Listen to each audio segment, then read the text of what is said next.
Close your eyes. Take a deep, slow breath. Feel the gravity of the earth holding you safe, anchoring you to your bed or your chair. Let go of the noise of the day, the city outside, the glowing screens, the endless rush of time. None of it matters now. We are about to leave all of that behind. Imagine floating upward, past the clouds, past the silver glow of the moon, and slipping into the profound, quiet ocean of deep space. We often think of the universe as a peaceful void, a canvas of silent, twinkling stars. But what if I told you there are monsters hiding in that darkness? Monsters that defy the very laws of physics. Tonight, we journey to the Phoenix cluster. We are going to visit Phoenix A. They call it a black hole, but that is a comforting lie we tell ourselves. The truth is, it is something far worse. And after billions of years of silence, it just woke up. Relax, you are safe. Let us drift into the beautiful terror of the unknown. To understand the anomaly, we must first understand the stage on which it rests. We must travel 8.5 billion light-years away from our tiny blue planet.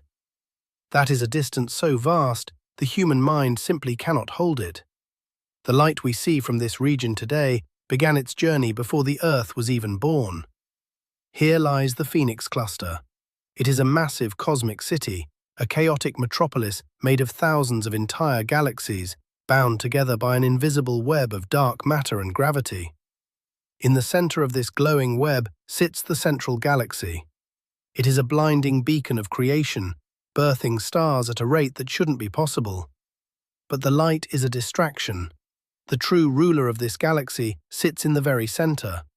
A shadow, a gravitational anchor so impossibly dense that it holds thousands of galaxies in its grip. For years, astronomers looked at this shadow and slapped a familiar label on it: a supermassive black hole. It was a neat mathematical box. But as our telescopes grew sharper and our math grew bolder, the box began to break.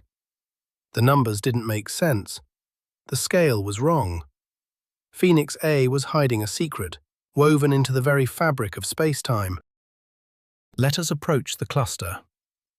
Imagine diving into a swarm of golden fireflies, where every single firefly is a galaxy containing hundreds of billions of suns. The sheer scale is magnificent. It is a ballet of light and gravity. But as we move closer to the center, the light begins to warp. It bends and stretches like glass melting in a fire. This brings us to our first realization. Gravity is not just a pull, it is the architect of reality. But what creates a gravitational lens this severe? We reach the heart of the central galaxy, and here we must abandon our earthly logic. Let us talk about mass. Our sun is a massive sphere of plasma, so large that 1 million Earths could fit inside it. Now, take our sun and multiply it by 100 billion. 100 billion suns, smashed together into a single silent point. Imagine trying to weigh the ocean with a teaspoon. That is how inadequate our minds are when facing Phoenix A. But what is this shadow? We often fall victim to a common myth. We imagine black holes as cosmic vacuum cleaners, aggressively sucking up everything in the universe. Let us debunk that right now. A black hole does not suck, it simply waits. If our sun were replaced by a black hole of the exact same mass, Earth would not be pulled in. We would continue to orbit in absolute darkness. Gravity only cares about mass, not the object's nature. Yet Phoenix A breaks the mold. It is so massive that the term supermassive is no longer enough. Astrophysicists had to invent a new word. They call it ultramassive, or, more dramatically, a slab, a stupendously large black hole. Just the name sounds like a desperate attempt to categorize the infinite. Imagine a mountain trying to comprehend the sky. That is science trying to understand Phoenix A. Let us measure the darkness. Every black hole has a border, a point of no return called the event horizon. Cross this line and not even light can escape. The event horizon of Phoenix A is roughly 100 times the distance from our Sun to Pluto. Imagine our entire solar system. Now shrink it down to a speck of dust and place it inside a cavern so vast it takes light weeks to cross it. That is the mouth of the beast. Here is where the mystery deepens. According to the laws of astrophysics, black holes grow by eating stars and gas, or by merging with other black holes. But there is a speed limit to this cosmic feast. It is called the Eddington limit. A black hole can only eat so fast before the radiation of its meal pushes the rest of the food away. It is a natural balancing act. The universe regulates itself. But Phoenix A breaks this rule. If it formed from the collapse of a dead star, there simply has not been enough time in the history of the universe for it to eat enough matter to reach 100 billion solar masses. It is a chronological paradox. Imagine finding a fully grown oak tree in a garden you planted yesterday. It should not be there, and yet we are looking right at it. So, if it didn't grow from a dying star, where did it come from?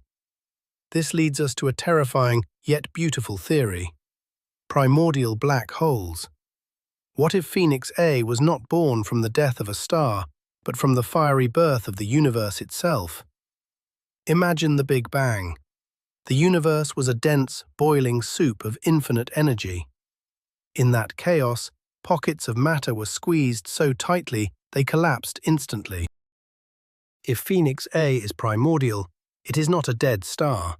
It is a fossil of creation, a scar left over from the first fraction of a second of time. It has been sitting in the dark, silently gathering mass, acting as the gravitational seed around which thousands of galaxies were forced to grow. It is not the destroyer of this galactic city. It is the architect, the dark father of the Phoenix cluster. For billions of years, it was quiet. The space around it was cleared out, a silent king on a dark throne. But recently, something shifted. Phoenix A woke up, and a waking ultramassive anomaly is a sight of unparalleled violence and beauty. Imagine a sleeping dragon disturbed by a falling rock, suddenly opening a fiery eye. That is what happened in the heart of this cluster. A massive cloud of cold gas, perhaps an entire dwarf galaxy, wandered too close. It crossed the invisible threshold where the anomaly's gravity became inescapable. But it didn't just fall straight in. Here we debunk another myth. Matter doesn't drop like a stone into a well. It spirals. It is caught in a frantic, terrifying cosmic whirlpool, accelerating closer and closer to the speed of light. This swirling storm of doomed matter is called an accretion disk. As the gas spirals inward, it rubs against itself. Friction. The same friction that warms your hands when you rub them together, but scaled up to cosmic proportions. The gas heats up to millions of degrees. It begins to glow. It screams in X-rays and ultraviolet light.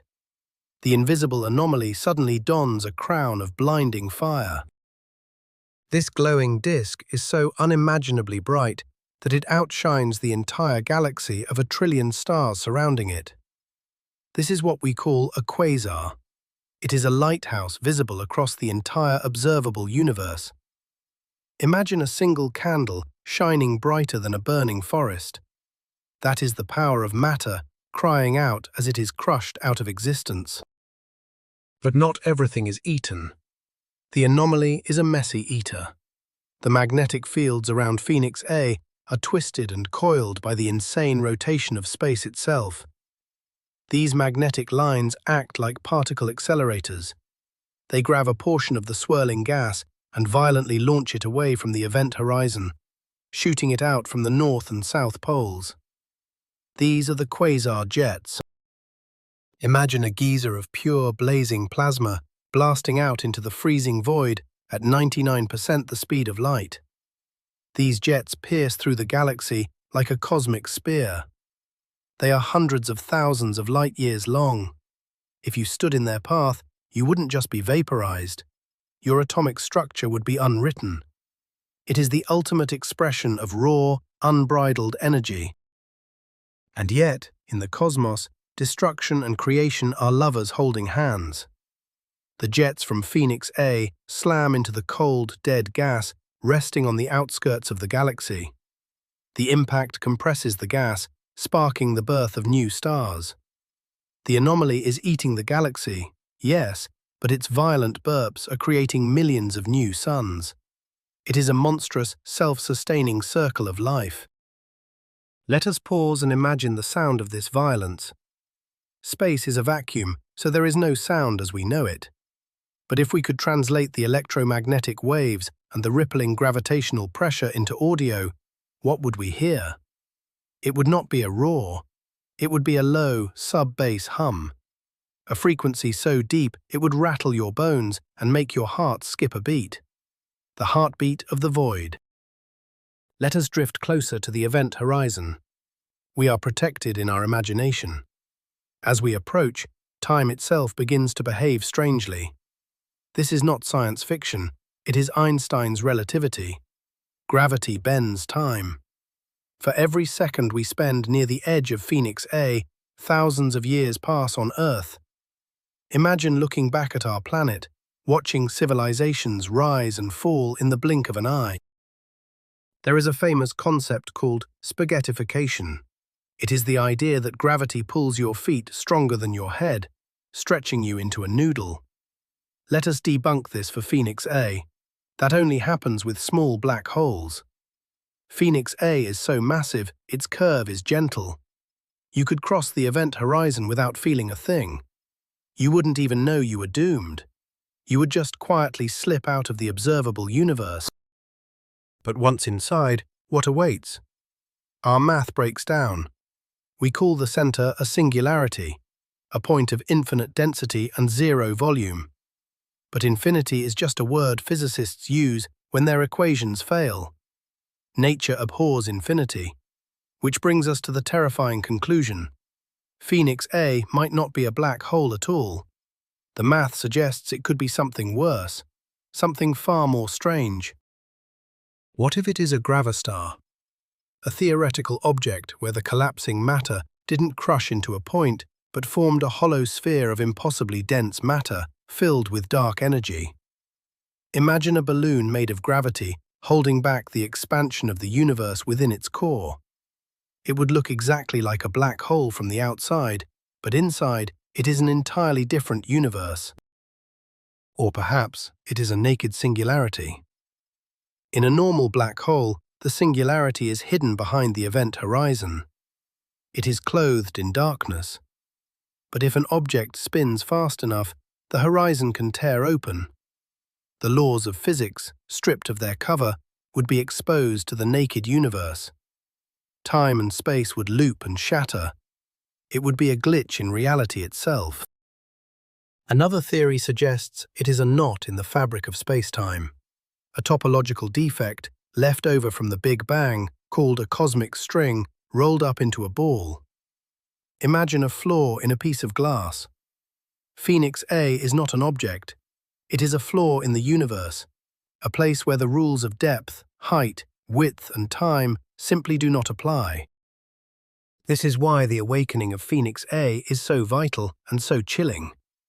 By watching it feed, by watching the light bend around its monstrous silhouette, we are testing the very limits of our reality. It is a cosmic laboratory. If our theories of gravity are wrong, Phoenix A will be the entity that proves it. It holds the key to the ultimate truth of the cosmos. Let us consider the information paradox. Everything that falls into Phoenix A, stars, planets, light, history, where does it go? Quantum mechanics says information cannot be destroyed. Does Phoenix A store the memories of 1 billion devoured worlds on its surface? Imagine the event horizon as a cosmic hard drive, glowing with the ghost data of everything it has ever touched. Eventually, even this monster will die. Stephen Hawking taught us that black holes slowly leak radiation. They evaporate. But for Phoenix A, this process will take a googolplex of years. a number so large you could write a zero on every atom in the universe and still run out of ink. Phoenix A will outlive the stars. It will outlive light itself. Imagine the very end of time, the heat death of the universe. All the stars have burned out, the galaxies have dissolved. The universe is a cold, dark, infinitely expanding mist. In that final eternal night, Phoenix A will still be there, a solitary shadow in a sea of nothingness, the last king of a ruined castle, slowly dissolving into the silent void. There is a strange comfort in this isolation. When we look at our daily lives, our stress, our bills, our fleeting anxieties, they seem so heavy. But shrink them down to the size of a single atom. Then throw that atom into the raging quasar fire of Phoenix A. Your worries are instantly unmade. They belong to a universe that is vast, terrifying, and ultimately deeply peaceful. The awakening of Phoenix A is a reminder. We are not the masters of the universe, we are fleeting observers. A brief flash of consciousness allowed to witness the grand cosmic clockwork. The anomaly does not hate the stars it destroys. It does not love the stars it creates. It simply exists.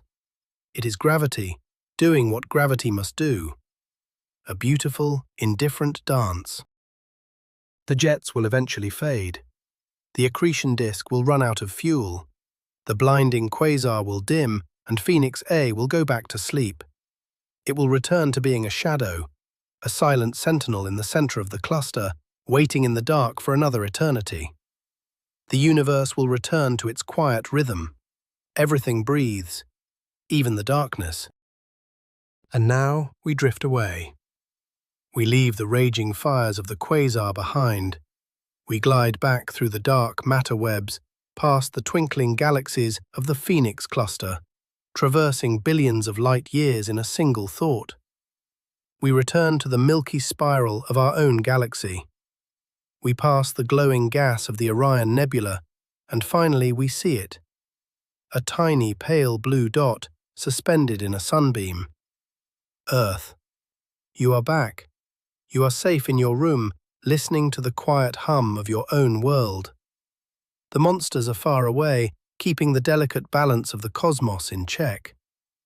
Thank you for traveling into the deep dark with me today. If this journey brought you peace, or if it made you feel the awe of the infinite, please leave a like, subscribe, and share your thoughts. Tell me, when you close your eyes and think of Phoenix, awaiting in the dark, do you feel fear, or do you feel a profound, comforting silence?